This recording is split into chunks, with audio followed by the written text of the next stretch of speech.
So ito na nga po mga idol, Creamline Cool Smashers nagsimula na ng kanilang pag-eensayo para sa ABC Cup 2025. May bagong import ba na makakasama sa lineup? Well, bago natin pag-usapan at pagpatuloy mga idol, huwag niyo po nakakalimutan na mag-like and subscribe sa ating channel. Maraming salamat po. Kaibigan, isa ngayon sa pinaka-inaabangan sa PBL ay ang nalalapit nga po na ABC Cup 2025, no?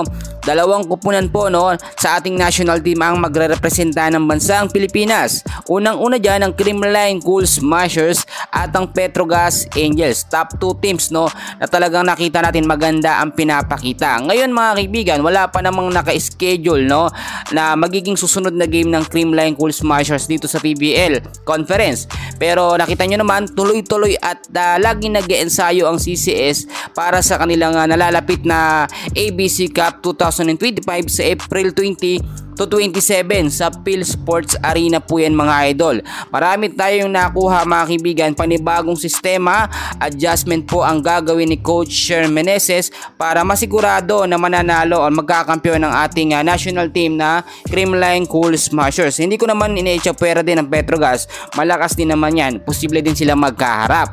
Ngayon mga kaibigan, ito sinasabi ko sa inyo, alam nyo naman nung mga huling PBL, no, ay nakita naman natin si Erica Staunton nga po ang naging import ng Creamline Cool Smashers. Pero may mga update na posibleng hindi ito maging available at kumuha po ng bagong import ang Creamline Cool Smashers na makakasama sa ABC Cup 2025.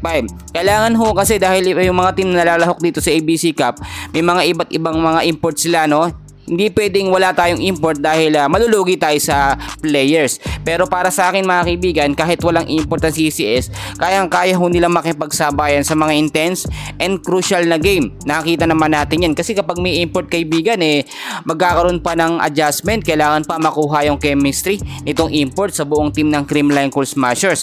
Kung buong CCS na lamang yung padala at maglaro mga idol, wala tayong problema dyan. Nakita nyo, wish granted din ng mga PBL fans na talagang Creamline Cool Smashers, no, ang laging gamitin kapag meron tayong mga international game. Bakit mga idol? Ang CCS po ang champion team at marami nang napapatunayan. Hindi kung saan-saan humuhugot ng mga player na wala namang napapatunayan. Nakita nyo nung mga huling international game, no, ng ating national team, kung saan-saan po humuhugot ng mga player. At nakita naman natin hindi effective, walang chemistry at walang rhythm yung mga player ho na yan. Eto pa mga kaibigan, hindi rin sigurado si Gia Morada de Guzman na maging setter nga po ng CCS, no, dahil kailangan niya mag-focus at ipakampiyon nga yung kanyang kupunan sa bansang Japan. For now, yan muna ang update natin and please, huwag yung kakalimutan na mag-like and subscribe sa ating channel. Maraming salamat po.